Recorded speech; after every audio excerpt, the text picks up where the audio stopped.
Sir के लिए special में गा रही हूँ। काहे खिसे आइल बड़ जान ले बुका हो। हेलो दोस्तों, नमस्कार। भोजपुरी टॉकिट में आपका स्वागत है।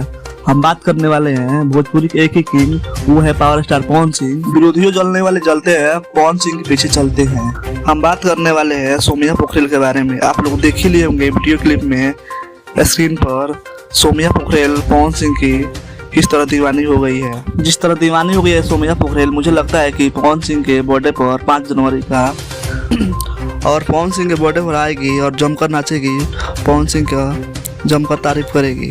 अभी तक मेरे चैनल को लाइक सब्सक्राइब नहीं किए तो कर लीजिए, बहुत नाइंसाफी रहा है दोस्तों, प्लीज कर लीजिए सब्सक्राइब। आप लोग बताइए, पवन सिंह के बर्थडे पर सोमिया पोखरेल जाएगी तो पवन सिंह थोड़ी बोलेंगे नहीं तुम यहाँ जाओ। पवन सिंह का दिल बहुत बड़ा है भाई, तभी तो उसको बोलते हैं पावर स्टार पवन सिंह। हमसे क्या सहयोग चाहिए? कुछ चाहिए? बोलो, खुल के बोलो। आप लोग बताइए, सोमिया पोखरेल पवन सिंह के बर्थडे पर जाएगी तो पवन सिंह माफ़ करेंगे या नहीं करेंगे? नीचे हमारे कमेंट बॉक्स में बताइएगा ज़रूर।